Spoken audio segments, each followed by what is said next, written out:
Bonjour Jeffa, comment ça va? Bonjour Pauline, ça va et toi?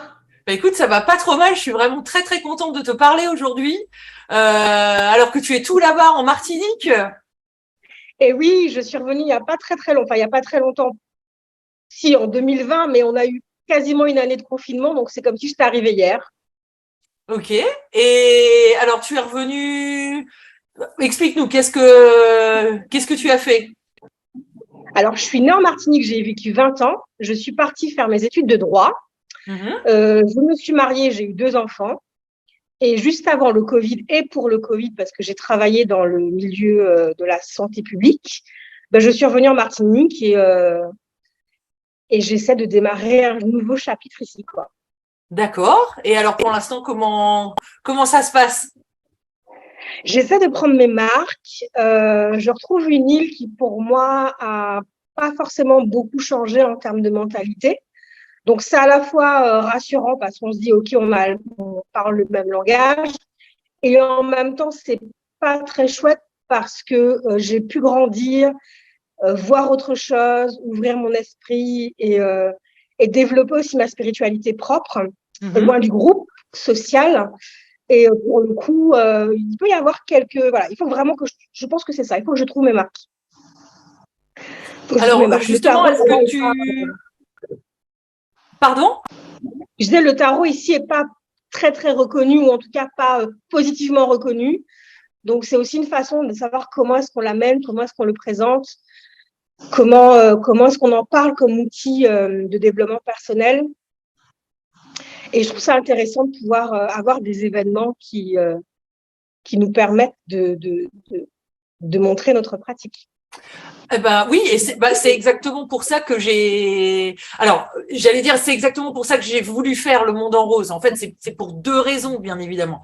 La première raison, c'est de collecter des fonds enfin, contre le cancer du sein, hein, et c'est pour ça qu'on fait l'événement en octobre, pour s'inscrire, voilà, dans ce mois qui est Octobre Rose. C'est aussi pour ça que l'événement s'appelle Le Monde en Rose, puisque le monde, carte du tarot. Le monde, c'était aussi l'idée d'avoir des francophones et des personnes du monde entier, hein, qui seraient là dans l'événement. Et c'est d'ailleurs pour ça que c'est vraiment un plaisir d'avoir la Martinique en force, puisque vous serez deux représentantes en fait de cette île sur l'événement. Et puis, alors au-delà, j'ai envie de dire, de cette bonne cause-là, effectivement, c'était faire rayonner la tarologie, euh, inviter des gens, voilà, d'univers, d'obédience entre guillemets différentes, mais que voilà, tous ensemble, on puisse dire au public, ben voilà ce qu'on peut faire avec le tarot, voilà ce que nous on pense du tarot comme un outil. Alors pour les uns de voyance, pour les autres d'intuition, pour les autres encore de développement personnel, etc. Voilà, ce sera vraiment le but des 2 jours, Jeffa. Moi, je suis vraiment très, très heureuse de participer à cet événement, Le Monde en Rose, parce que bon, déjà en tant que femme, on n'y loupe pas. Hein, c'est important d'en parler, de faire de la prévention. C'est un moment, enfin moi, je ne rate pas Octobre Rose parce que c'est un mois qui me concerne beaucoup. Ma sœur aînée est décédée aussi d'un cancer, enfin d'un cancer du sein qui s'est ensuite, qui a recommencé, qui s'est propagé dans le pancréas. Donc forcément, ça touche. Donc je ne loupe pas les événements où je peux participer et qui sont autre chose que poste d'été de dragibus préféré ou la couleur de ton soutien-gorge sur Facebook. Là, je trouve que c'était beaucoup plus intéressant d'honorer ce mois-ci, d'honorer les femmes qui se battent contre le cancer, d'honorer les associations qui se battent contre le cancer. Je pense à l'association martiniquaise pour laquelle, entre guillemets, on joue. Oui. C'est ma tétée. Voilà, honorer les soignants, honorer les femmes qui sont en rémission aussi, nous honorer nous en tant que femmes, quelles que soient les femmes de notre famille, et puis le faire en partageant quelque chose qu'on aime, qui nous passionne, qui fait partie de notre quotidien. Et en ce qui me concerne, c'est le tarot. Voilà. Donc je suis vraiment très très heureuse de participer à ça. Je te remercie beaucoup pour cette initiative Bah écoute, et pour l'invitation. je t'en prie, moi je te remercie pour ta participation et ton enthousiasme. Ça va être chouette. J'ai vu les intervenants. Ouais, je pense qu'on a un beau petit programme. Pour une première édition, je pense Oui. on a un bon programme. Du coup, Jeffa, alors tu as abordé dans le début de notre entretien là cette notion de spiritualité. Hein. Je sais que c'est quelque chose de très important pour toi, ta spiritualité, et j'ai le sentiment aussi qu'elle est très personnelle finalement, cette spiritualité. Est-ce que tu peux nous en dire un peu plus? Comment elle te sert dans ton travail? Et d'ailleurs, comment tu définirais ton travail spirituel? Alors, moi, j'ai une définition qui m'est propre de la spiritualité. Pour moi, la spiritualité, c'est la façon dont ton âme s'incarne. Aussi bête que ça.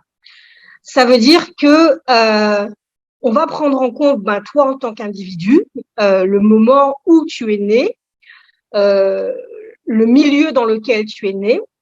C'est pour ça que je suis plutôt assez ouverte à aussi étudier un peu l'astrologie, à étudier tout ce qui est transgénérationnel, etc., parce que ça fait partie de tout ce qui compose en fait la raison pour laquelle nous sommes là.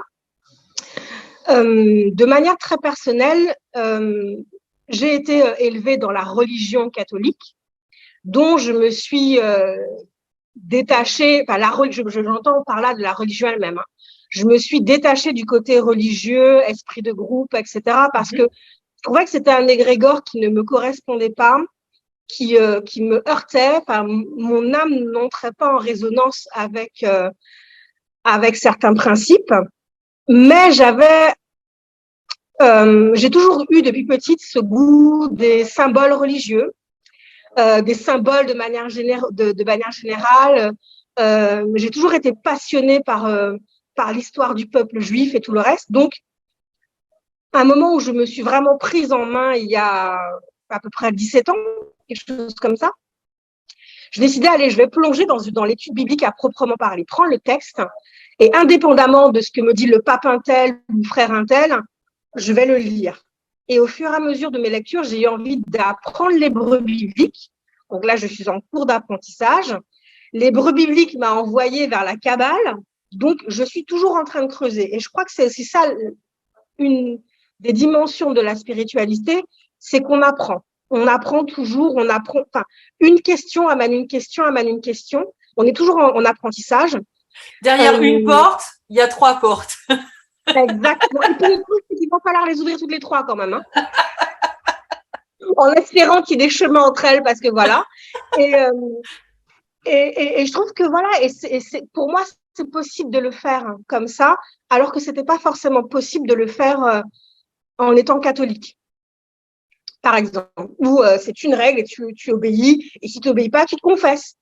Là, je retrouve plus de joie, plus de spontanéité, plus de dialogue entre Dieu et moi, entre les autres humains et moi aussi. Et puis, quand j'ai découvert le tarot, je me suis dit, ah ben tiens, on dirait que c'est une petite Torah miniature, ce truc-là. Mais voilà. Oui. Donc, je me suis retrouvée. On la voit d'ailleurs, la Torah, dans les mains de la papesse, Arcane 2. Donc, je me suis retrouvée en fait avec un outil, un matériel, un média, qui me parlait en fait de mes études bibliques. Donc, j'ai trouvé que c'était plutôt une belle continuité. Et alors du coup, comment tu accompagnes en fait les personnes qui viennent vers toi, et même avant de savoir comment tu les accompagnes, c'est quoi leur demande? Leur demande, ça va être des blocages. Je tiens à préciser que je travaille pas en divination déjà. C'est important parce que le tarot, chaque tarologue son usage du tarot. Je n'utilise pas le tarot en divination. Ça peut m'arriver de ressentir le besoin de faire une projection, mais c'est rare. Donc, j'utilise le tarot pour voir qu'est-ce qui se passe aujourd'hui et qu'est-ce qui coince aujourd'hui et dans quel événement ça a pu se passer. Il y a quelque chose qu'on fait beaucoup en Kabbale, quand on étudie la Kabbale, quand on est étudiant en Kabbale, et qui est très à la mode, parce que les gens pensent que c'est Jung qui a inventé le truc, c'est le shadow work, le travail de l'ombre. Mais oui, mais enfin, c'est Jung qui l'a mis, comment dire, j'allais dire qu'il l'a mis au goût du jour, enfin, ou qu'il l'a théorisé, j'ai envie de dire, dans sa théorie psychologique qui est plus large. Mais effectivement, Jung, en ce sens, ne l'a pas inventé. Et là où Jung a eu de l'intelligence, c'était justement de venir mettre une touche de spiritualité dans sa psychologie et de vouloir comprendre l'être humain dans sa globalité avec cette dimension spirituelle. Et c'est pour ça qu'on peut faire ce lien avec l'alchimie, avec la Kabbale et avec Jung. Exactement. Et ben du coup, c'est vraiment cette dimension-là que je travaille le plus, ou en tout cas j'ai le plus de succès. C'est le travail du shadow work. Le travail de l'ombre. Le travail de l'ombre, voir toutes les zones, en fait. Alors, il y a des gens qui viennent me voir et qui me disent, j'ai envie de tester le shadow work. Donc, on va avec le tarot voir quelle ombre en ce moment peut être le plus problématique dans la vie du consultant. Il y en a qui viennent avec une problématique bien définie. Et on va gratter, et puis moi j'aime bien, j'ai les ongles suffisamment longs pour ça. On va gratter tant que c'est possible de gratter. En plusieurs séances, on va aller approfondir. Je dis souvent que mon travail peut servir de base après un travail avec un psychologue ou un psychiatre. Je crois qu'il faut donner à chacun sa place. Moi, je ne suis pas psychologue, même si je me suis formée, pour ne pas dire n'importe quoi. Je n'ai pas ce titre-là. Et voilà, j'ai récemment eu une cliente qui est venue me voir pour une peine de cœur. On a travaillé la dépendance affective. J'ai donné des pistes sur les origines, sur comment ça se manifeste, sur comment est-ce qu'elle se présente au monde en tant que dépendante affective, comment dans ses relations interpersonnelles ça se présente. À présent, à elle d'aller approfondir les choses avec un psychologue confirmé. Voilà. Juste, on gagne du temps, en fait. Je suis un accélérateur de processus. J'aime bien ce terme. Je suis un accélérateur de processus. Non, c'est chouette, c'est chouette. C'est chouette. Et alors, du coup, tu es plutôt team Marseille ou tu es plutôt team Rider? Parce que tu as l'air avec ce que tu as dit sur la Kabbale, l'hébreu que tu apprends est difficile, non? Quand on vous dit, quand on dit à quelqu'un arrête de me parler hébreu, ça prend tout son sens. Je sais pas, moi j'ai jamais essayé, mais bon, déjà rien que le fait que la langue ait un autre alphabet, bon, déjà forcément ça met une barrière, mais ça doit être vraiment très très complexe. C'est surtout très passionnant. Parce que quand on prend, par exemple, une lettre, moi je dis celle-là parce que c'est celle que j'ai, en plus elle est tatouée. Oui, j'en ai plein de tatouages. La lettre Lamed, qui correspond à la lettre L, Lamed en soi est un mot. Ça veut dire quelque chose. C'est pas comme le L chez nous qui veut rien dire, qui est juste un son. Lamed veut dire quelque chose. Et ensuite, chaque lettre, chaque phonème de Lamed a son sens aussi. Enfin, c'est pour ça que j'aime aussi l'hébreu, parce que ça correspond à ma façon de vivre ma spiritualité, où t'arrêtes pas au premier truc, va plus loin, plus loin, plus loin, plus loin, plus loin. C'est-à-dire que les lettres sont des mots qui sont elles-mêmes des poupées russes, en fait, avec des mots dans les mots, si je comprends ce que tu veux dire. Et ces mêmes lettres vont former des mots, qui vont former des mots, parce que il y a des mêmes racines, etc. Enfin, c'est voilà. Donc finalement, une lettre de l'alphabet hébreu, c'est un peu comme une carte du tarot, et c'est bien pour ça qu'il y a des correspondances. Tout à fait. Que je n'ai pas étudié à fond, hein, donc je vais pas me lancer là-dedans, mais tu peux en dire un mot si tu veux. Mais donc du coup, voilà, comme une carte de tarot finalement est un symbole contenant plein de symboles. Oui. Et auquel on peut donc associer différentes significations, différentes énergies, différents ressentis, etc. En fait, tu es en train de me dire que c'est pareil pour une lettre de l'alphabet hébreu. Tout à fait. Et de la même, je pense à une tarologue que j'aime beaucoup qui utilise le Marseille et c'est Agi Dorfenstein.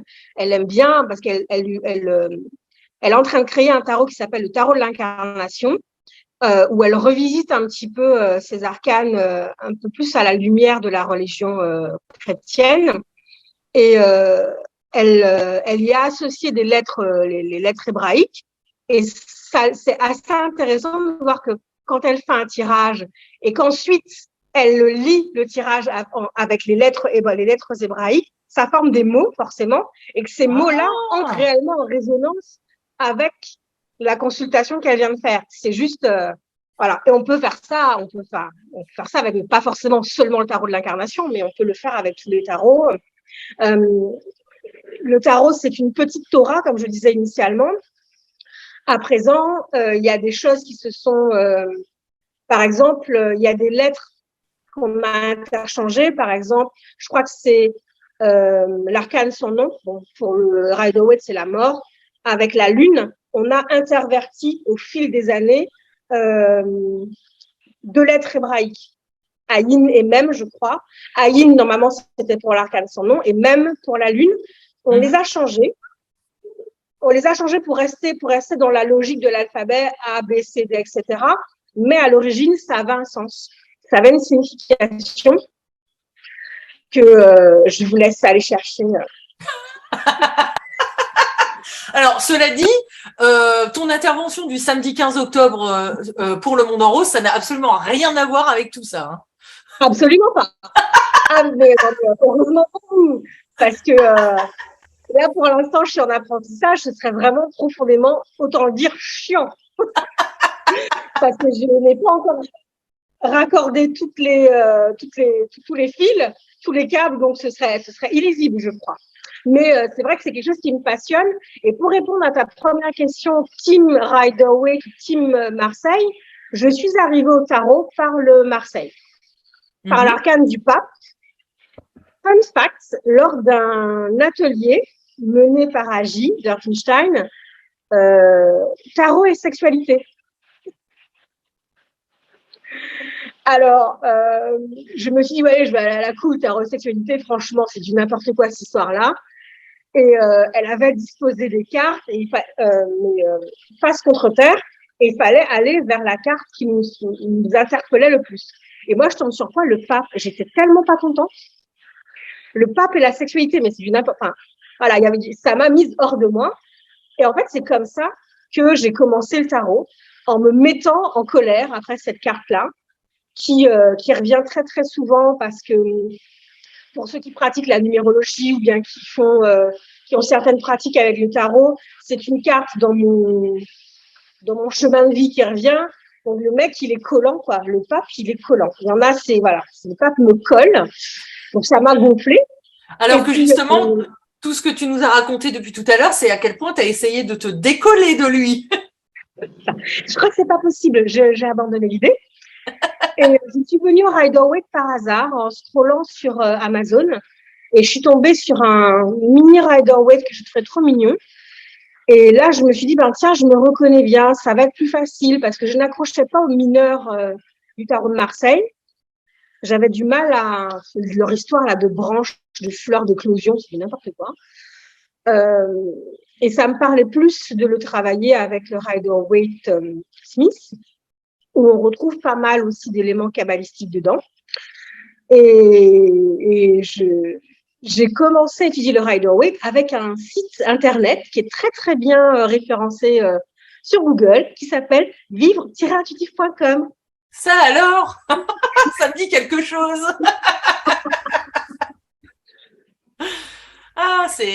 Non, mais ça me touche en fait ce que tu dis parce que voilà, je sais qu'il y a des gens qui consultent le site, qui apprennent des choses sur le site et puis voilà, ça m'arrive de faire leur rencontre. Alors bon, c'est toujours un peu émouvant quoi, parce que on se connaît, j'ai envie de dire presque énergétiquement parlant, mais voilà, on s'était jamais rencontrés jusqu'à aujourd'hui quoi. Donc Mais c'était très drôle parce que lorsque j'ai reçu ton mail, donc il y avait en quelque part le nom me disait quelque chose parce que tu te présentes, enfin, dans l'ancienne version de ton site, tu te présentais en bas de, mais ça n'a pas, et puis je me dis, mais vivre intuitif, ça me, parce que même encore des fois, quand on a un petit truc, un petit doute sur une interprétation par rapport à un arcane, on tape le nom de l'arcane et le premier site qui arrive, c'est le tien. Mais comme on a cette habitude de l'avoir en premier, bon, on regarde même plus le titre, en fait, tu vois. Et c'est récemment où j'ai raccroché, mais c'est Aline, c'est le… C'est là que tu as fait la connexion. Donc, tu es plutôt Team Rider. Oui. Mais donc, tu n'utilises plus du tout le tarot de Marseille ou tu l'utilises quand même? Si, j'utilise le tarot de Marseille pour, par exemple, quand j'ai besoin de comprendre la raison d'être d'une situation, la raison profonde, qu'est-ce qui va se cacher derrière une situation. J'ai besoin de sortir du côté très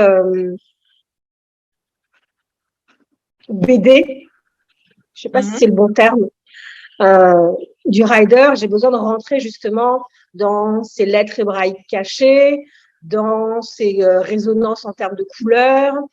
J'ai besoin d'aller voir tout ça.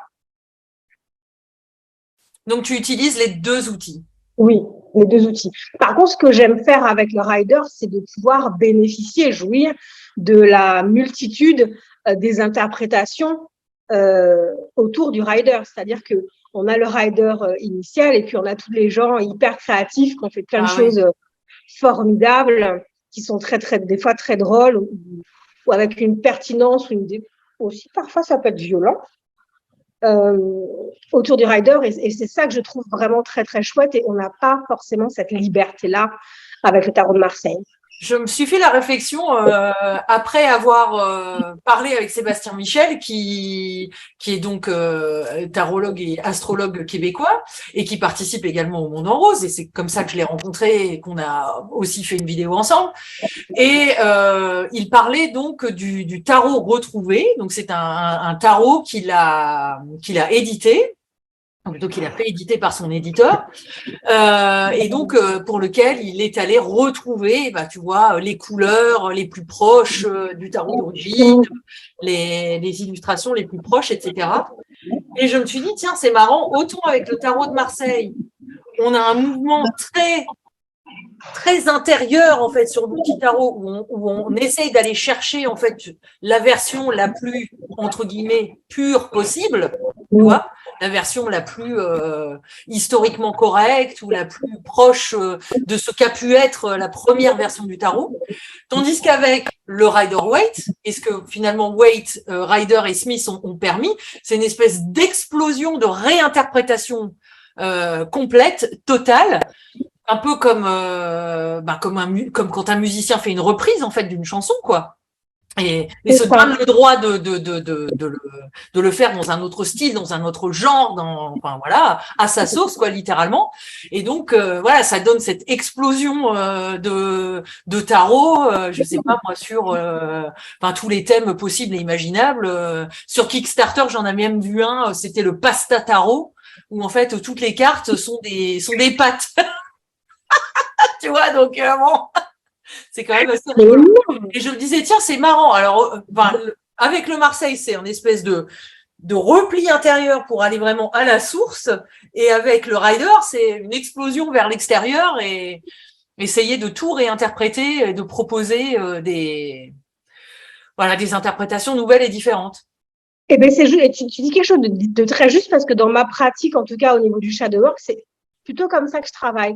Pour moi, le Rider-Waite, il va permettre d'aller sortir des choses, des profondeurs, et de les lever et de les mettre en lumière, ce que aussi propose la Kabbale. La Kabbale, elle propose d'avancer en étant tout à fait conscient et en étant unifié à toutes les zones de sa vie, de les mettre en lumière, de les aimer pour être le plus équilibré possible. Et de les intégrer à soi, dirait Jung. De les intégrer à soi, l'archétype du soi avec un S majuscule. Non, mais tout ça, c'est très cohérent. Alors, oui, pardon. Non, j'acquiesçais. Alors, cela dit, ce qu'on disait tout à l'heure, c'est que c'est pas du tout de ça dont tu vas nous parler. Le samedi 15 octobre, pendant ton intervention, donc de 20h15 à 21h45, heure France métropolitaine, c'est-à-dire qu'il sera 14h15 jusqu'à 15h45 aux Antilles et au Québec. Donc, c'est ça. Donc, sur ce créneau, alors, je tiens à dire aussi aux personnes qui nous regardent et qui nous écoutent que ton intervention sera enregistrée et que, comme d'autres d'ailleurs, interventions et conférences du Monde en Rose, vous pourrez la retrouver en replay, donc dans un espace protégé, j'ai envie de dire, sur le site de Vivre Intuitif, où vous retrouverez donc les replays, les bonus, etc. de l'édition 2022. Donc, bref, de quoi tu vas nous parler? Alors, je vais utiliser le tarot dans une version que je pense que peu de personnes utilisent. Pour moi, c'est un outil du quotidien. Oui. Il y en a qui aiment faire du journaling avec le tarot. D'ailleurs, je pense qu'il y a des ateliers qui vont dans ce sens lors du Monde en Rose. Je pousse le journaling un peu plus loin. À savoir qu'avant d'être accompagnatrice spirituelle et coach en développement spirituel, j'étais juriste. Et j'étais juriste en droit du travail. Donc, tout ce qui concerne les ressources humaines, les choses comme ça, c'était mon activité à temps plein. Et quand il a fallu que je postule de nouveau pour chercher un travail, parce que bon, arrivant en Martinique, clairement, pour le moment, je ne peux pas vivre du tarot. Je me suis dit, mais ça pourrait être bien, en fait. Je n'arrive pas à rédiger correctement cette lettre de motivation. Alors oui, on connaît les grandes étapes d'une lettre de motivation que personne ne lit auparavant. Mais les grandes étapes d'une lettre de motivation, dans ces grandes étapes de la lettre de motivation, je ne sais pas quelle qualité présenter. Ou alors, je connais mes compétences professionnelles et dans la façon de faire mon CV, je vois bien que selon l'offre d'emploi, on me demande, si je dois chercher par mots-clés, on me demande donc de démontrer que je sais fédérer, que je sais conseiller, que je sais accompagner. OK? Mais je ne sais pas forcément comment est-ce que je vais le manifester, comment les compétences, comment je vais développer les choses dans mon CV. Et j'ai développé ma petite technique pour le faire avec les cartes de tarot. Et c'est très, très rigolo. Enfin, moi, je trouve ça rigolo. Parce que parfois, ça m'arrivait d'être surprise par la réponse du tarot et de me dire, ah tiens, je sais faire ça, je suis cap, et de me dire, attends, je suis cap. Parce que c'est pas tout dit d'avoir une carte qui vous dit, tu es capable de faire telle chose, il faut quand même que j'arrive à l'argumenter. Donc, qu'est-ce qui, concrètement, dans mon expérience, rejoint cette compétence-là? Ouais. C'est ce que tu disais, comment je l'ai matérialisé finalement dans ma vie. Et c'est vrai que cette prise de recul-là, elle est pas évidente à faire sur soi-même. Je pense notamment à des personnes parce que j'en rencontre beaucoup et parce que ça m'est arrivé aussi à moi. Quand on fait ce fameux burn-out, je mets des guillemets, mais ou disons que comme moi, on est arrivé dans son travail salarié à se sentir ne plus être capable de rien, parce que moi, c'est ce qui m'est arrivé. Alors, il se trouve qu'après ça, voilà, j'ai mis toutes mes forces dans Vivre Intuitif et que, voilà, pour l'instant, Inch'Allah, je n'ai pas à écrire de lettres de motivation ou de CV ou etc. Mais si j'avais dû le faire à l'époque, mais j'en aurais été complètement incapable, Jeffa, parce que je ne voyais plus ce que j'étais capable de faire. Je ne savais plus ce que je valais.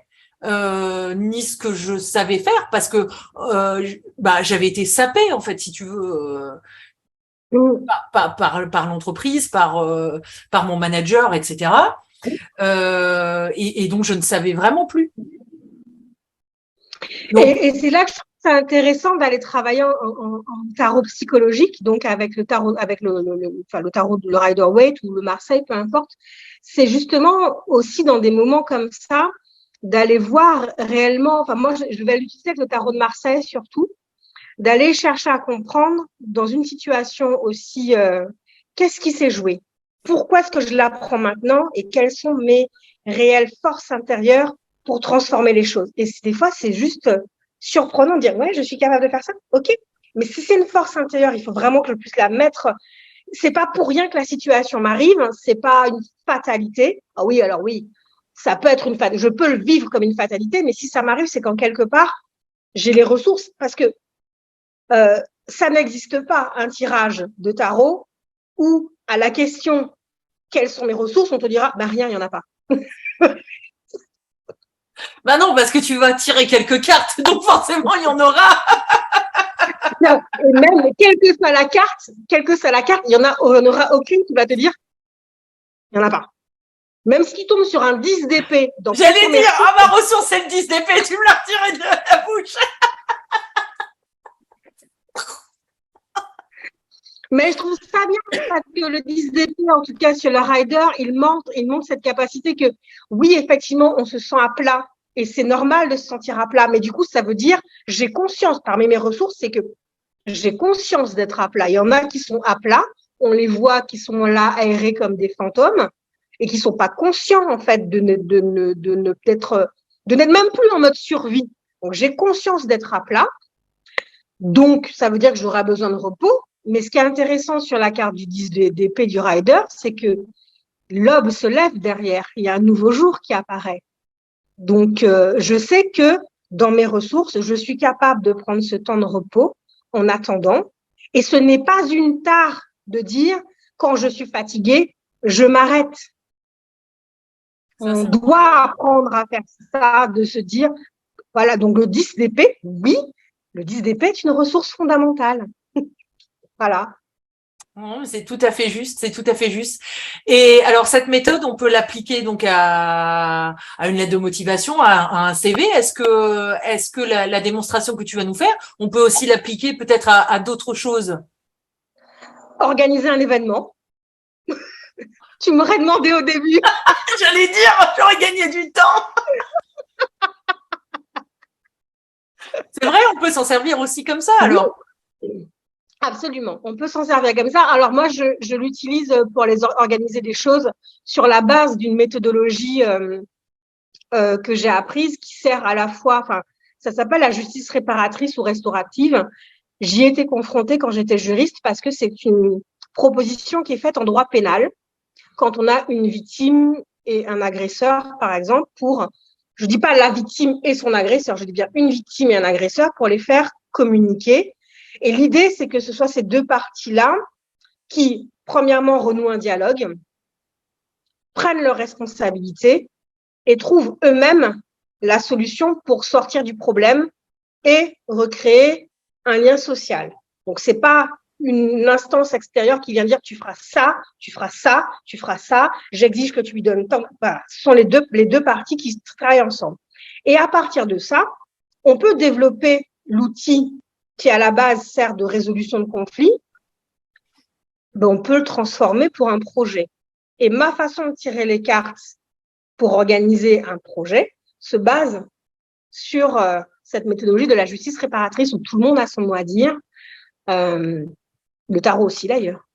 Mais la manière dont tu en as parlé, alors là pour le coup, encore une fois, c'est très jungien hein, de mettre comme ça face à face deux polarités qui sont le bourreau et la victime. Alors l'un n'est pas la victime de l'autre, hein, j'ai bien compris, mais de mettre deux polarités face à face, l'agresseur et la victime, le couple infernal hein, finalement. Et donc ils vont chercher finalement à transcender ces deux postures et à travailler ensemble sur quelque chose qui serait de l'ordre de la réparation ou de la résilience. C'est chouette. C'est chouette. Mais c'est un peu ce qu'on fait. Enfin, non. Pardon, chers collègues. C'est ce que certains collègues essaient de faire quand ils font des tirages relationnels. Lui, elle, la relation, et puis dans chaque strate, chaque colonne, les points positifs, les points négatifs et une forme de synthèse. C'est un peu ce qu'on essaie de faire de manière, je dis on parce que je suis solidaire alors qu'en fait en vrai je le fais pas. on essaie de faire de manière maladroite pour essayer justement d'activer cette résilience. Quand tu viens me voir pour un problème relationnel, je vais utiliser mes compétences juridiques et mes connaissances, parce que je suis formée en analyse transactionnelle, le fameux triangle de Karpman, bourreau, sauveur, etc., pour voir, pour que la personne qui est généralement une femme puisse se rendre compte en fait que elle est dans tous les schémas et que l'autre n'est pas un pervers narcissique. Il y a quelque chose dans la relation qui ne s'est pas correctement mis en place et que on a tendance aussi à voir et à percevoir ce côté ombre qui est au fond de nous. Je ne peux pas reconnaître une pomme si je n'en ai jamais vue, si je n'ai jamais goûté la pomme. Donc, je pars du principe, et je le dis honnêtement à mes clients, j'ai un côté comme ça, tu ne peux pas reconnaître que cette personne-là a un comportement répréhensible si en quelque part au fond de toi, tu ne connais pas ce comportement répréhensible. Ça ne veut pas dire que tu as… C'est un comportement que tu as toujours vécu de la part de tes parents depuis ta plus tendre enfance et que tu ne le reconnais pas comme étant dysfonctionnel en fait. Voilà, exactement, dans ce sens-là. Soit c'est parce que c'est une de tes caractéristiques, soit c'est parce que c'est une habitude, un trauma, et du coup, tu ne peux pas, tu ne peux pas reconnaître quelque chose que tu n'as jamais vu. Ouais, c'est juste. Sinon, tu fais, qu'est-ce que c'est ça? Ça fait mal. Mais non, ça fait mal. Je sais pas faire autrement, je reste quand même dedans. Ça fait mal. Oui, ça rassure. Je veux pas avoir l'impression d'en rire là, mais il faut en rire. Tant qu'on en rit, c'est qu'on a encore envie. Bon, bref, allez, je suis pas là pour parler de ce que j'ai vécu. Et du coup, j'ai totalement perdu le fil de ce qu'on était en train de raconter. Oui, si, tu nous disais que la méthode, elle peut servir à faire d'autres choses comme organiser un événement. Donc, j'étais en train de penser aussi peut-être aux gens qui sont peut-être plus créatifs, à écrire des histoires, des romans, etc. Ça, je sais que voilà, on peut aussi utiliser le tarot pour ça. Bon, en tout cas, j'ai hâte de découvrir ça. Donc, samedi 15. Samedi 15, ouais, 20h15, 21h45. Et donc, à l'issue, donc ta conférence va durer 1 heure.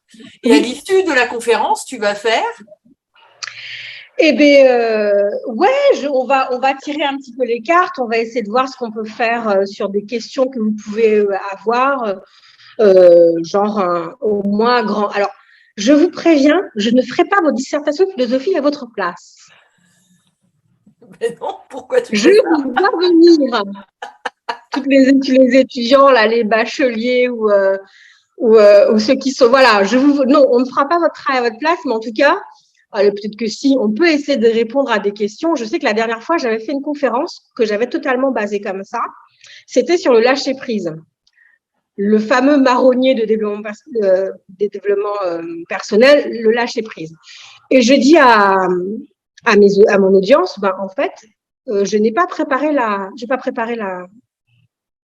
conférence. C'est un exercice de lâcher-prise. Je vais simplement demander au tarot de me dire ce qu'il en pense. Donc, les questions que je me serais posées si j'avais préparé un brouillon, voilà les questions que je vais proposer au tarot. Et je n'ai pas développé les réponses à mes questions. Donc, j'ai fait mon tirage en fonction. Voilà, pour moi, alors, selon le tarot, qu'est-ce que le lâcher-prise? 2 cartes, grand 1, grand 2, grand 3. Et à chaque fois, je tire mes cartes. Et au fur et à mesure, on a dessiné le lâcher-prise selon le tarot.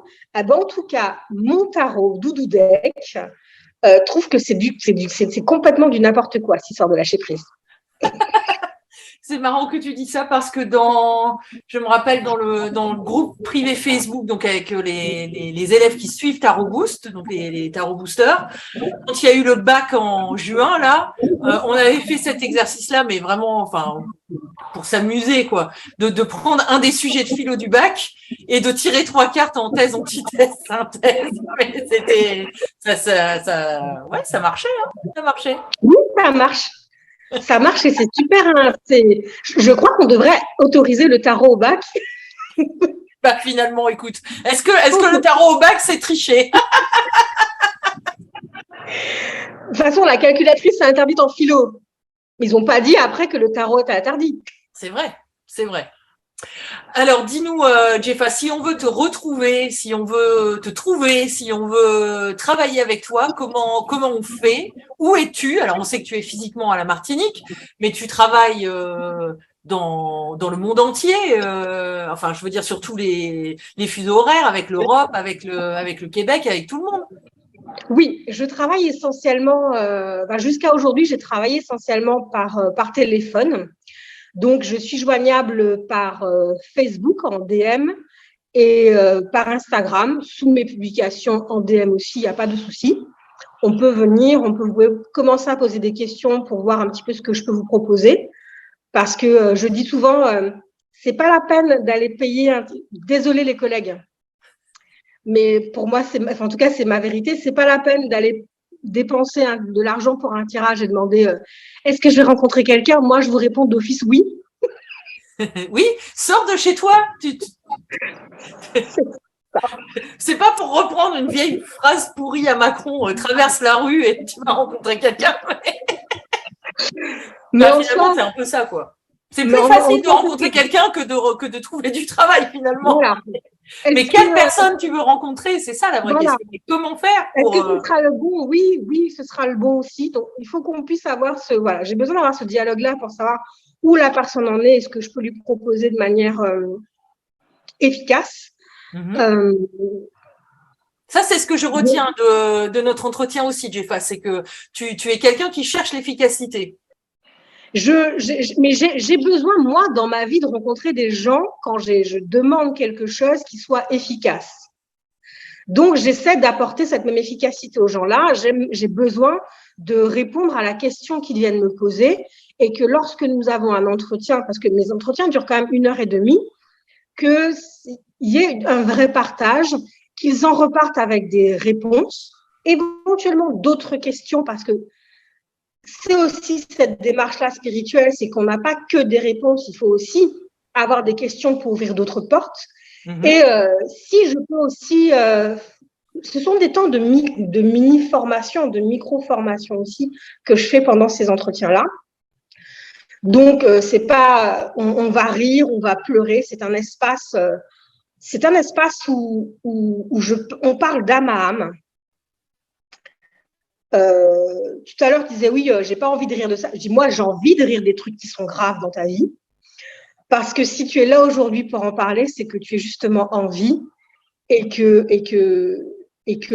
la vie, le rire, l'humour, ça fait partie de la spiritualité. C'est important de dédramatiser les choses. C'est important. Je ris de tout, hein. En tant que juriste, j'ai pas fait que du droit du travail, j'ai travaillé dans les violences faites aux femmes, il y a moyen de rire de tout, réellement. J'ai été formatrice en soins palliatifs, il y a moyen de rire réellement de tout, de mettre de la joie dans les drames que nous traversons. Voilà, en gros. Donc, je travaille par téléphone et puis c'est vrai que les Martiniquais, en tout cas, qui me consultent, me sortent de ma zone de confort. Je suis obligée de m'habiller. Je ne peux pas travailler en pyjama maintenant, Martinique. Voilà. Il faut que je m'habille, que je fasse un minimum de présentation pour aller à la rencontre des Martiniquais qui préfèrent travailler en présentiel. Ok, très bien. En tout cas, nous, on aura le plaisir de te retrouver, alors virtuellement, hein, bien sûr, comme tous les intervenants du Monde en Rose, le 15 octobre. Et ce sera vraiment avec grand, grand, grand plaisir. À bientôt, Jeffa. À bientôt. Merci, Aline.